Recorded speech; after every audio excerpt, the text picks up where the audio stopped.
Hey everybody, in the last segment we talked about the basics of playing Magic. And in this segment we're going to zoom in a little bit and talk about combat. See, most of the time when you win a game of Magic, it's through combat, and combat is all about creatures.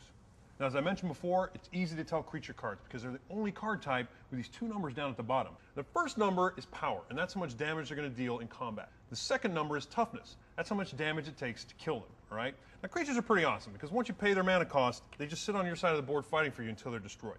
So let's see what happens when I attack. Let's pretend it's Ryan's turn. He's going to attack me. So I tap my guys to attack. Now I have two choices as a defender. I can choose to let the Grizzly Bear come through and hit me for 2 damage, or I can choose to block with my Grizzly Bears, in which case the 2 bears will fight. Ryan doesn't get to choose to attack a creature or to attack me. He always just has to attack me, and then I, as the defender, choose what to do. So I block. I don't have to tap the block, only attacking taps. And we look at their power and toughness and compare them. So my Grizzly Bear does 2 damage to his. He can only take 2. His does 2 to mine. Mine can only take 2. So both Grizzly Bears are discarded. It's a bear-tastrophe. All right, so let's try it again, though, but this time I've got a different creature, a Hill Giant. Now, as you can see, Hill Giant is a lot bigger than the Grizzly Bear. He's got 3 power and 3 toughness. So let's see what Brandon does when I attack with him. So I go ahead and tap to attack. What do you got? Again, 2 choices. I can take the 3 damage, or I can block with the Grizzly Bear. I'm going to go ahead and block again. This time they fight, and the Hill Giant's going to win. Hill Giant's going to do 3 to my Grizzly Bear. It's plenty to kill him.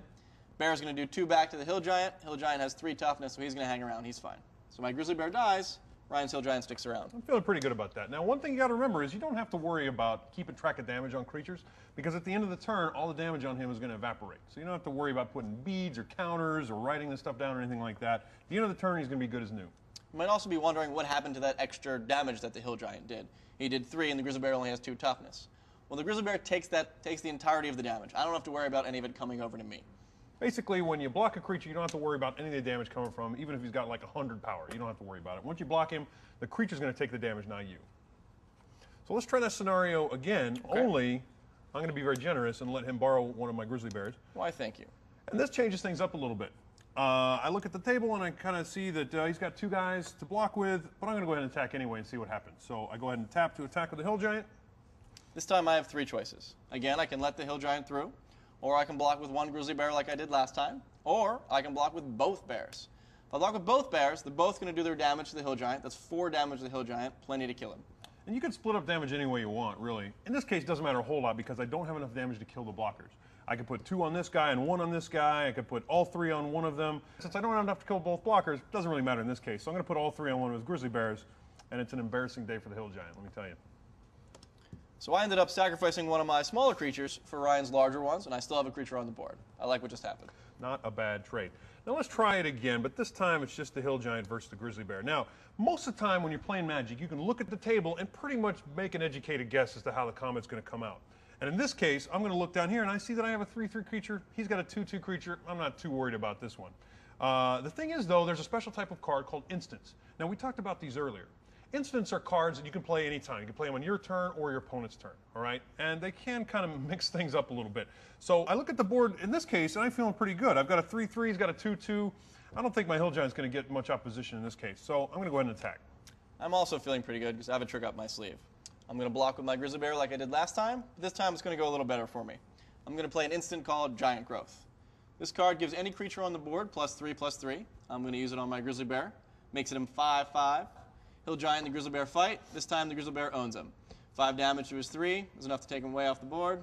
3 damage to my 5/5 Grizzly Bear. He's fine. And if getting killed by 2 Grizzly Bears is embarrassing for a Hill Giant, 1 is really, really embarrassing. It's really bad. As an instant card, this gets discarded after use. I hang on to my Grizzly Bear. Ryan's got no more Hill Giant. Okay, so let's talk about some special abilities. Now, a lot of creatures are going to have special abilities, and right on the card it usually explains what the special ability does.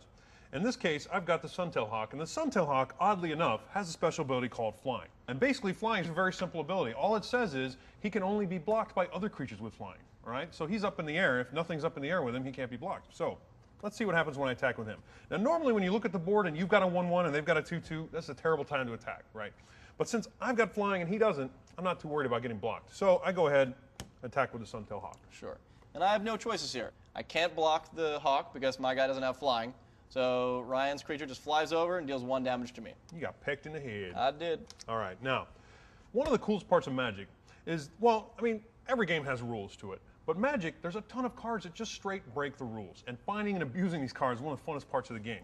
Now, I just happen to have a card that does that. I've got the Rootbreaker Worm. Now, as you can see here, this guy is a badass, right? He's got 6 power, 6 toughness, and he's got a special ability called Trample. Now, earlier we mentioned that when you block a creature, you don't have to worry about taking any damage from him whatsoever. Well, this guy breaks that rule. Trample says that if he can kill all his blockers, any excess damage goes straight to the opponent. So let's see what happens when I attack with a Rootbreaker Worm. Yeah, my choices pretty much suck. I can let the worm through, I'll take 6 damage, that's a ton of damage, or I can block with my Grizzly Bears. But if I block with the Grizzly Bears, since the worm has Trample, Grizzly Bear is going to soak up 2, I'm going to take 4, still taking damage. At least the bear soaks up 2 of it, I'll go ahead and do that. I'm feeling pretty good about that one there because not only did I deal 4 damage to Brandon, but I got rid of his Grizzly Bears in the process. Now there's a ton of other special abilities like First Strike, Shadow, Vigilance, and you can find out about those as you open more booster packs and you start building your own decks. And in fact, the next segment we're going to talk about deck building, so let's check that out. Great.